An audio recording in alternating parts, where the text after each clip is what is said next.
Good morning, everyone. Welcome to the live market outlook session prepared by Windsor Brokers. Today is Monday, 28th of November 2011. Important day for me, as I was born at this day a number of years ago. That is not even nice to mention. Let's go back to our main subject today. The outlook in the markets still shows some pressure as initial gains. We can see that most of instruments opened with the gap higher or lower.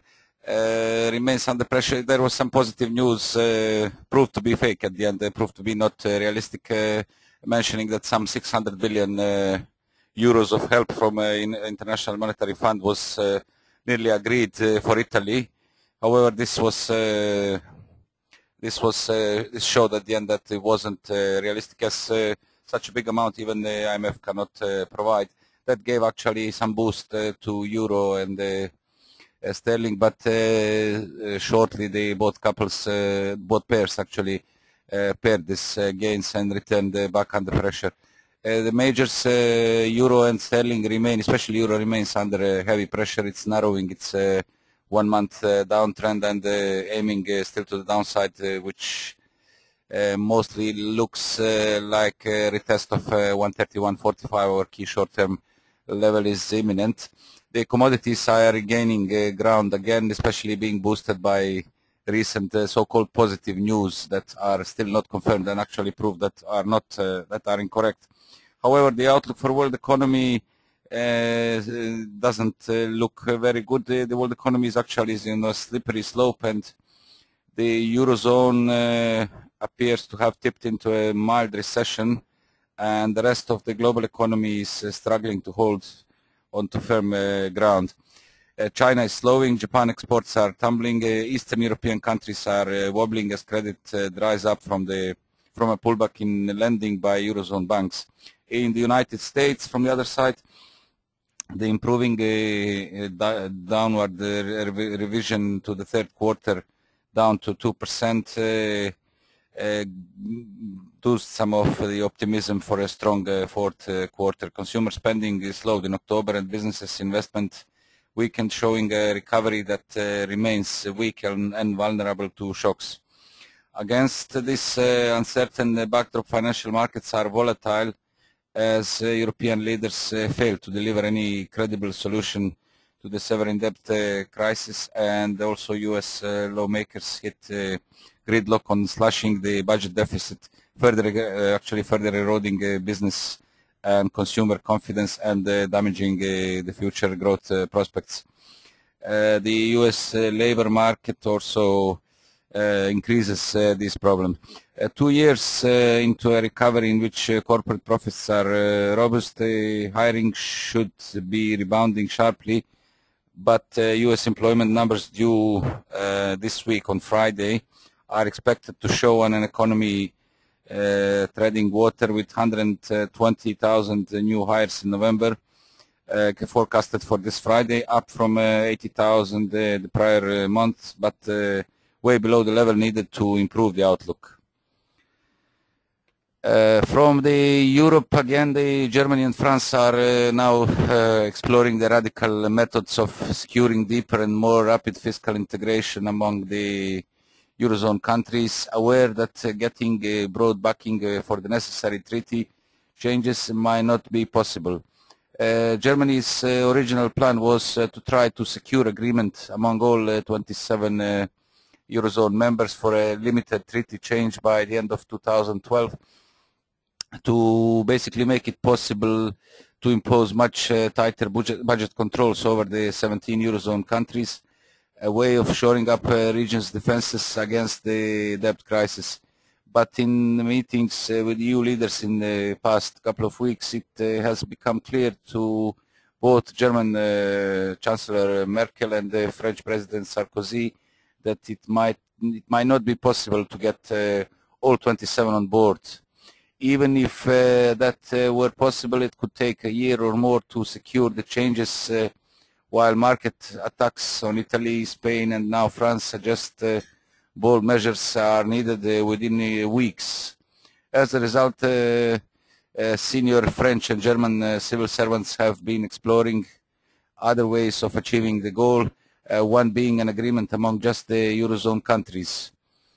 The goal, as they say, is for the member states of a common currency to create their own stability union and to concentrate on that, as the German Finance Minister Wolfgang Schäuble said on TV yesterday. As also another option is being explored is a separate agreement outside the EU treaty that could involve a core of around 8 to 10 Eurozone countries. That's according to officials. An even more pressing decision faces Eurozone finance ministers when they meet tomorrow. Detailed operational rules for the Eurozone bailout fund, the European Financial Stability Facility, are ready for approval, and the documents are obtained and showed to the media. The approval of the rules will clear the way for the 440 billion euros facility to attract cash from private and public investors to its co-investment funds in the coming weeks, which, depending on interest, could multiply the EFSF resources.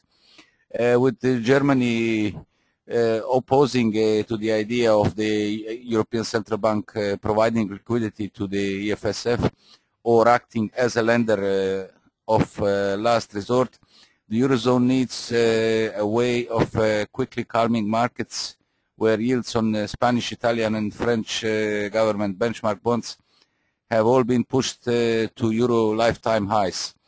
Policymakers hope progress towards tougher fiscal rules will also convince the investors. The Finance Minister Schäuble said the Stability Union could be a decisive step to winning more confidence from the markets.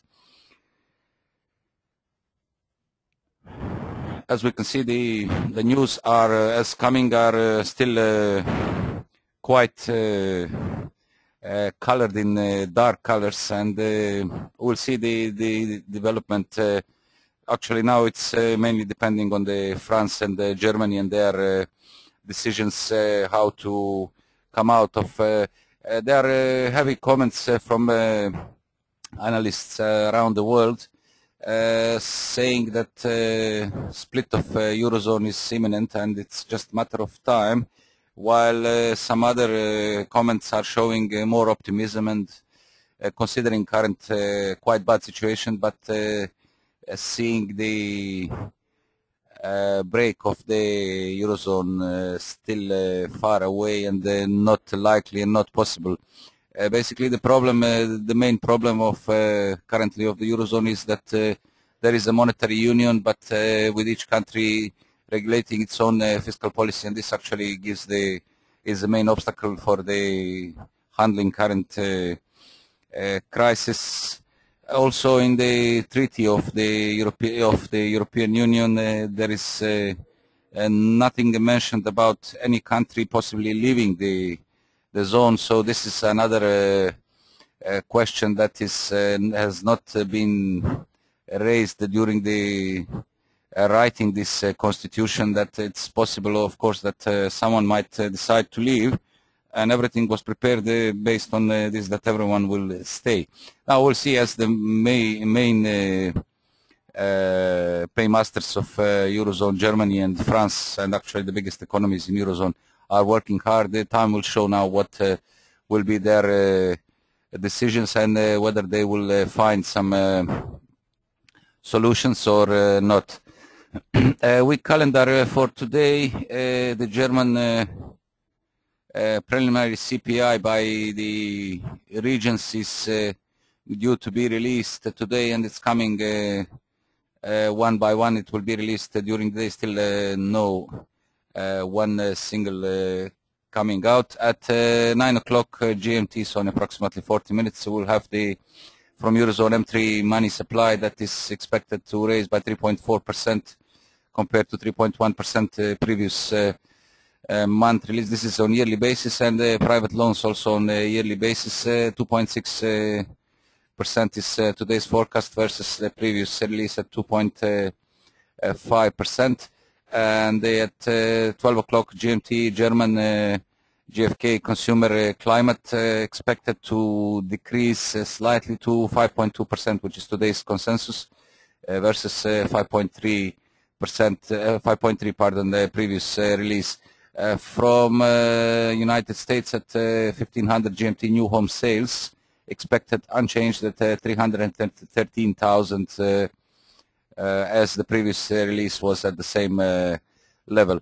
Now let's take a look on the markets, as most of you is waiting to see the latest movements. As we can see, the euro is in quite strong downtrend from 1 month move down from 27th of October, 142.46 high, and as we can see on 4-hour chart, also on daily, shows even better. It's not here. Pardon. Narrowing the channel, and the brief break below this main support, trendline support that was at 132.77 has extended losses last Friday to fresh low at 132.11. This is the last barrier ahead of 131.45 low. Gap opening overnight has seen some recovery, as I mentioned, the news that came from Italy gave a great boost to the euro. However, the gains were capped at 133.33, limited by the descending 20-day simple moving average on the 4-hour chart, and the pair remains under pressure for now. Hourly studies are showing some positive tone and strong momentum, with the hourly 20 days moving average currently at 132.74, still holding the downside. It's just looking for a retest of 133.33 in order to resume higher. Regain of initial and strong, actually, resistance zone at 134.10, 134.20, the previous highs and lows, better shown on the 4-hour chart, is required to give some boost to the currency and allow for stronger recovery. Also, we have the main bear trend line drawn from 142.46, currently standing at 134 level. So 134, 134.10, 134.20 is our next strong resistance in case of breaking above overnight's high at 133.33, and will open a way for a stronger correction of the latest downtrend that is still firmly in play and intact. And then we have a break of on the wider picture of 136 zone, which also marks 38.2 Fibonacci retracement of the whole downtrend from 142.46 to 132.11 to provide relief and then focus higher. Until then, the pressure remains on the pair, and the focus is more to the downside, with the break below 132.00, the figure support, to open way for a key for test of key support 131.45, 4th of October 2011 low.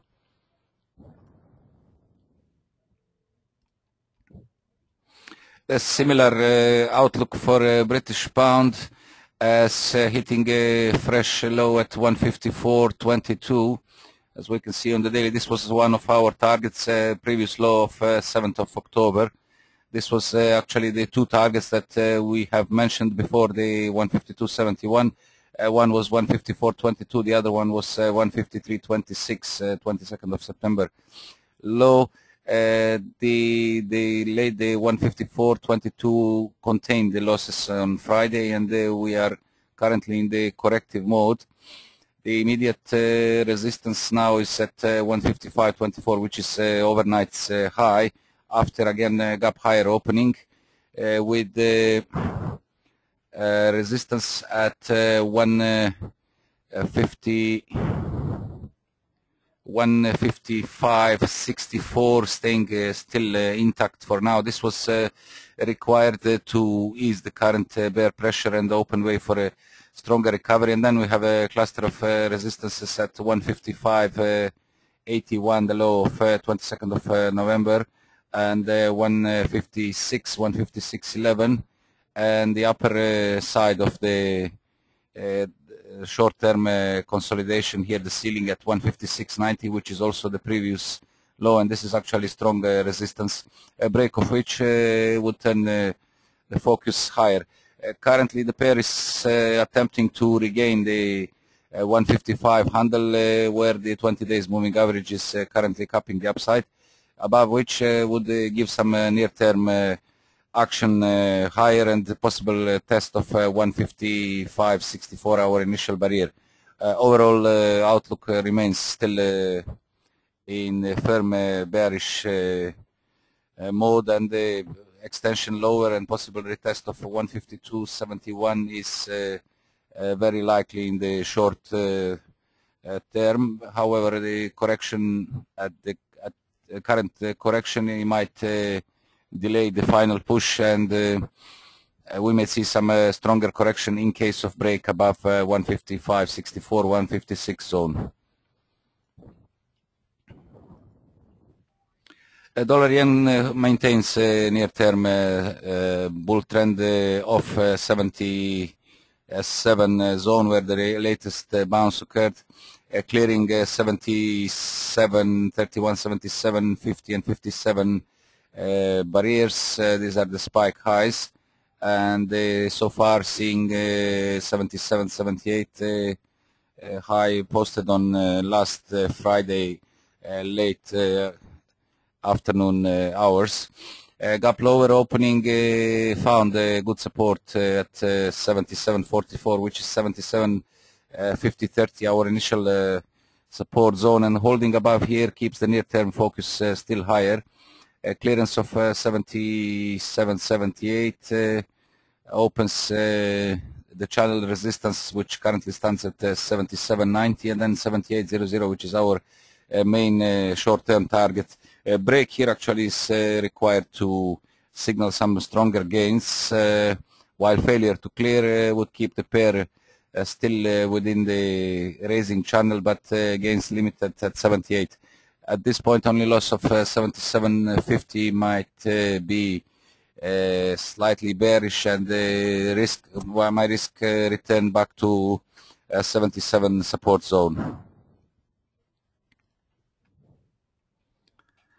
Dollar Swiss is back to strength after ending the month-long correction from 93.13, the high of 6th of October, month and nearly 2 months, corrective zone that was supported at 85.66. That was the low of the corrective phase posted on 27th of October. The recent strength through initially 92.00, that was last week's congestion level, extended gains through 93 and 93.13, previous high, and extending so far to 93.28. The short-term bulls remain firmly in play and look for a further extension higher, with our next target as 93.13 was cleared at 93.38, seen in focus ahead of a possible extension to 94. For our 20-day simple moving average at 92.15 now maintains the current uptrend, while risk would be on loss of 91.50 support. That might increase downside pressure towards 91 and 90.80 below, which would turn the short-term tone again negative. Until then, prevailing bulls are looking for a upside extension, with the recent pullback seen corrective while holding above 92 zone.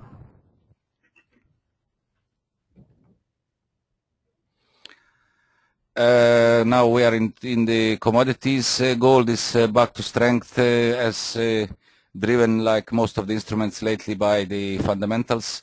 The recent positive news from the Eurozone are pushing yellow metal higher. A break above the previous high at 1709, 1710 zone. That was our, if you remember from the previous sessions, 1695 to 1710 was our initial resistance, and now it's there is attempt to clear it. 1714 seen so far, and a possible further extension higher to focus 50% Fibonacci retracement level at 1731, and then the high of 18th of November at 1737. along with the low at 1736 of 10th of November. So the break point is above 50% moving average, break of which is needed to resume current bounce. On the daily, the gold is currently attempting to sustain gains above daily 55 days moving average, ahead of 90 days at 1732 zone. 200 days is still supporting from the downside.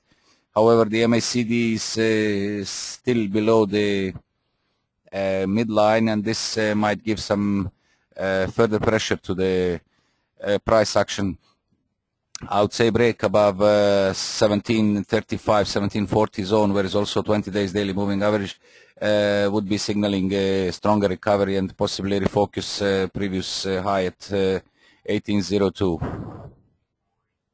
On the bigger picture, also the 1802 is actually our key barrier, as this is the lower top of the pullback from a record high at 1920 posted on 6th of September. And the clearance of 1800, 1802 is required to resume the bounce from 1532 low of 26th of September and refocus the highs, record high at 1920. The crude oil is again back to strength after dipping to as low as 94, 98. This was last Friday's low. After recent strong gains, tested our second target at 103.35. The oil is currently en route to initial resistance and psychological barrier at $100, ahead of previous high at 100.28, break of which to open way for a possible retest of 103.35. 4-hour studies are regaining strength and above their midlines. However, the overbought conditions on the 4-hour might suggest some corrective action before the oil price regains strength and rallies higher. Initial supports at 98 and the day's low at 97.60, along with the 97 high of last Thursday. That should contain, and reversal above here is required to keep the current strength intact for a rally through 100 and possible retest of 103.35 recent high.